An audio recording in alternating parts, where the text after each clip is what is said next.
이번 시즌 리그에서는 물론 카타르 월드컵에서도 큰 활약을 한 것에 힘입어 최근 뉴캐슬 이적설도 나오고 있는 이강인. 그런 이강인을 놓아주고 싶지 않은 RCD 마요르카와 이강인 간의 의견 차이가 심하다고 하는데요. 그러다 최근 있었던 헤타페 CF와의 경기에서 상상치 못했던 충격적인 일이 벌어져 스페인 축구계를 경악해 하고 있습니다. 2022년 라리가 베스트 11에도 선정된 선수에게 대체 무슨 일이 생긴 걸까요? 이강인이 마요르카라는 약속 클럽에만 있기에는 아까운 선수고 그런 팀에서만 계속 뛰는 게 이강인에게 좋은 것일까 하는 생각을 품는 사람들이 한둘이 아니실 건데요.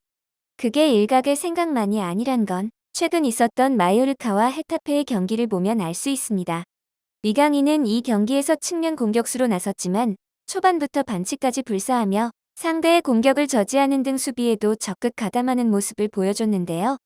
골키퍼가 차준 롱볼을 끝까지 따라가 상대 수비에게서 빼앗고 무리키의 공격자 반칙으로 무산되었지만 크로스를 정확히 올려주는 등 공격적인 재능 또한 아낌없이 보여줬습니다. 그러나 마요르카는 그런 이강인의 활약에도 리그 순위가 몇 계단 아래인 헤타페 상대로 득점을 성공하지 못하며 전반을 마쳤는데요. 결국 후반 51분 에네스 위날의 패스를 받으며 쇄도해 온 보르아 마요랄에게 선제골을 허용하며 리드를 내줬습니다.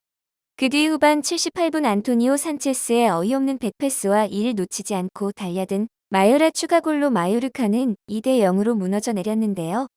이렇게 말을 잊지 못하게 하는 방식으로 무너지는 팀에서 뛰는 선수, 그것도 더 강한 팀에서도 뛸 수 있는 능력을 가진 선수라면 아무리 팀에서 영웅 대접을 받는다고 해도 행복할 수 있을까요? 안 그래도 이강인이 마요르카보다 더 나은 팀에서 뛸 자격이 충분히 있다는 걸 보여주는 투표 결과가 발표되었지요. 최근 스페인의 대표적인 스포츠 신문 마르카는 팬투표를 통해 지난 2022년 라리가에서 가장 인상적인 활약을 한 선수들을 선정했습니다. 총 27명의 후보를 각 포지션별로 나눠 투표를 진행해 상위를 차지한 선수들을 베스트 11에 넣는 방식으로 진행되었는데요.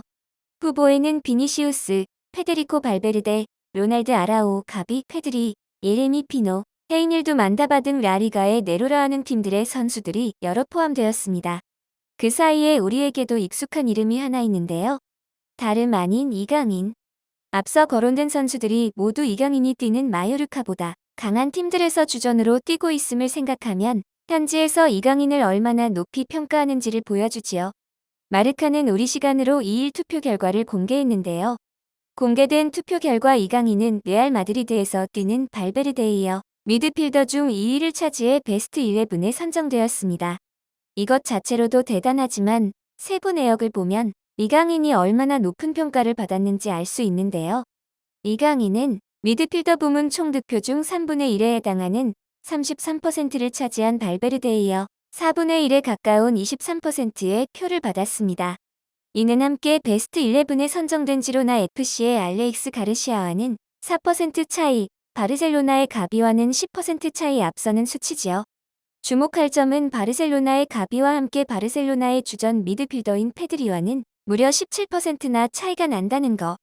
페드리가 이강인보다도 어린 나이에 바르셀로나의 주전을 꿰차고 이번 월드컵에 스페인 대표로 출전하는 등 바르셀로나뿐 아니라 스페인 축구계 전체에서도 손꼽히는 차세대 스타란 걸 고려하면 대단한 겁니다. 그런 선수를 5위로 밀어내고 베스트 11 자리에 올라갔으니 말이지요. 그것도 바르셀로나보다 이름값에서든 실제 전력에서든 한참을 밀리는 마요르카 같은 팀에서 뛰면서 그랬다는 건 이강인의 실력이 뛰어나다는 걸 스페인 현지 축구 팬들도 인정하고 있다는 거지요. 이강인 외에도 이번 베스트 11 명단은 축구 관계자나 전문가들이 선정한 게 아니라 팬들의 투표에 의해 선정되어서인지 다소 의외일 수 있는 결과가 나왔는데요. 단적으로 현재 기준 다음 시즌 유럽 대항전 진출이 가능한 7위인의 팀 중 2명단에 소속 선수를 올린 팀은 바르셀로나와 레알 마드리드, 아틀레틱 빌바오 세 팀밖에 없습니다. 그것도 빌바오는 니코 윌리엄스 단 한 명뿐이지요. 이 중 바르셀로나는 앞서 말한 가비와 함께 아라오, 알레한드로 발대 등 3명이 선정돼 공동 1위에 올랐는데요. 바르셀로나와 함께 공동 1위에 오른 또 다른 팀은 놀랍게도 숙적 레알 마드리드가 아닌 이강인이 뛰는 마요르카입니다. 마요르카는 이강인과 함께 최전방 공격수인 베다트 무리키, 중앙 수비수 안토니오 라이오가 명단에 선정되었는데요. 무리키는 현재 리그 득점 공동 2위를 기록하며 라리가 전체에서도 손꼽히는 득점력을 이번 시즌 뽐내고 있지요. 주장이기도 한 라이오는 마요르카가 레알 마드리드, 아틀레티코 마드리드, 빌바오 등 상위권 팀들과 거의 동등한 수준의 실점만 허용할 수 있도록 해주고 있습니다. 둘 다 이강인과 마찬가지로 뽑힐 만한 이유가 있어 뽑힌 거라 할 수 있지요. 특히 무리키가 베스트 11에 선정된 것은 이강인이 마요르카의 공격에서 얼마나 중요한 위치에 있는지를 간접적으로 말해줍니다. 이번 시즌 이강인이 기록한 3개의 도움 중 2개가 무리키의 골로 연결된 게 그 예라 할 수 있지요. 직접 골로 연결된 건 현재 이 2개지만 이강인의 크로스와 그걸 받아 이뤄지는 무리키의 헤딩은 마요르카의 주요 공격 루트 중 하나로 자리 잡은 지오래. 그걸 활용한 연계나 각종 세트피스 상황에서의 활약까지 생각하면 이강인이 마요르카라는 팀에서 차지하는 비중이 얼마나 큰지 알 수 있습니다.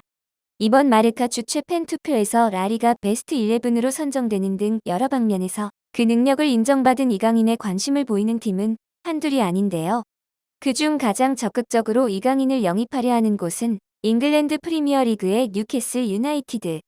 뉴캐슬은 최근 몇 년 동안 잘해야 중위권 정도의 이미지가 강했던 팀이지만 이번 시즌에는 사우디 국부펀드의 자본력에 힘입어 현재 3위로 다음 시즌 챔피언스리그 티켓도 노릴 수 있는 팀으로 탈바꿈했습니다. 자본의 힘을 빌어 이번 시즌 선전에만 그치지 않고 장기적으로 리그 우승, 나아가 유럽 무대도 노리는 뉴캐슬은 그 계획을 위해 여러 젊은 선수들을 끌어모으려 하는데요. 그중 한 명이 바로 이강인입니다. 물론 마요르카는 이제 팀에 온 지 1년 반밖에 지나지 않은 이강인을 보내고 싶어 하지 않는데요. 마요르카 지역 언론들도 이강인은 마요르카에서 편안함을 느끼고 있어 이번 겨울 이적 시장 때 떠나진 않을 거라는 기사들을 내고 있습니다. 다행히도 이강인은 마요르카의 의지와는 별개로 원한다면 다른 팀으로 갈 수 있는 방법이 있습니다. 그에게 걸려있는 바이아웃 덕인데요. 현재 이강인의 바이아웃으로 설정되어 있는 것으로 알려진 금액은 1,700만 유로. 이는 그의 영입을 진지하게 노리고 있는 뉴캐슬로서는 아무렇지 않은 금액입니다. 뉴캐슬은 이번 시즌에만 한정해도 이미 이보다 더 비싼 금액으로 영입한 선수가 3명이나 되는데요. 그중 메타겟은 수비수의 이강인보다 나이가 많음에도 1,700만 유로가 넘는 돈을 주고 데려온 걸 알 수 있는데요. 그보다 6살이 어리면서 공격 포지션에 속하고 라리가 같은 탑티어 리그에서의 검증도 끝난 이강인을 1,700만 유로에 데려올 수 있다면 뉴캐슬 입장에서는 떨이도 이런 떨이가 없을 겁니다. 사실 1,700만 유로 정도는 뉴캐슬처럼 거대 자본을 등에 업은 팀이 아니라도 대부분의 EPL 팀들이 감당할 수 있는 액수인 건 축구 좀 보신 분들이라면 아실 건데요. 그래서인지 최근에서야 겨우 리그 꼴찌를 탈출한 울버햄튼 원더러스나 지난 시즌 강등 당해 지금은 2부인 챔피언십 리그에 있는 벌리 FC 같은 팀들도 이강인 영입을 노리고 있다고 합니다. 그런 리그에서 살아남을 수 있을지 없을지도 장담할 수 없는 팀에 가봐야 마요르카에서보다 연봉 더 많이 받는 거 외엔 나을 게 있냐고 하실 분들이 많으실 거고 틀린 말도 아니지요. 그렇지만 이런 소식들은 그만큼 유럽 축구계에서 받는 관심이 크다는 걸 말해줍니다. 뉴캐슬을 제외하면 이런 팀들 위주로 이적설이 나는 건 지금이 겨울 이적 시장이란 걸 생각하면 충분히 이해할 수 있는데요. 새 시즌 준비를 위해 이미 큰 돈을 여름 이적 시장에서 지르고 난 뒤 시즌을 치르면서 생긴 문제점을 보완하고자 하는 게 주목적인 겨울 이적 시장에서 거액을 한 선수를 위해 쓰기는 쉽지 않습니다. 앞서 1,700만 유로는 EPL 팀들에게는 별거 아니라 했지만 말 그대로 EPL 팀들에게나 그런 거고 대다수의 다른 리그 팀들은 그 정도 돈을 한 명만 보고 지르기엔 돈이 넘쳐나지 않지요. 그러니 거대한 자본력에 힘입어 현재만이 아닌 미래에 대한 투자도 할 여유가 있는 뉴캐슬이나 강등당하지 않기 위해 혹은 이번 시즌 승격을 확실히 하고 다음 시즌 또 강등당하지 않으려면 당장 투자가 필요한 팀들 위주로만 이적설이 뜬 겁니다. 그러니 이강인 이적설이 뉴캐슬 외에는 저런 팀들하고만 난다고 이의일비할 필요는 없다는 거지요. 지금의 뉴캐슬 수준의 팀하고 대목도 아닌 겨울 이적 시장에서 링크가 된다는 건 여름이 되면 훨씬 많은 팀들, 그것도 최소한 지금의 울버햄튼이나 벌리 같은 팀들보다는 훨씬 나은 팀들도 노리게 될 거라는 거니까. 그리고 설사 울버햄튼이나 벌리가 1,700만 유로를 지른다고 해도 최종적으로 팀을 옮길지는 이강인이 결정합니다. 이강인이 싫다고 하면 그만이라는 거지요.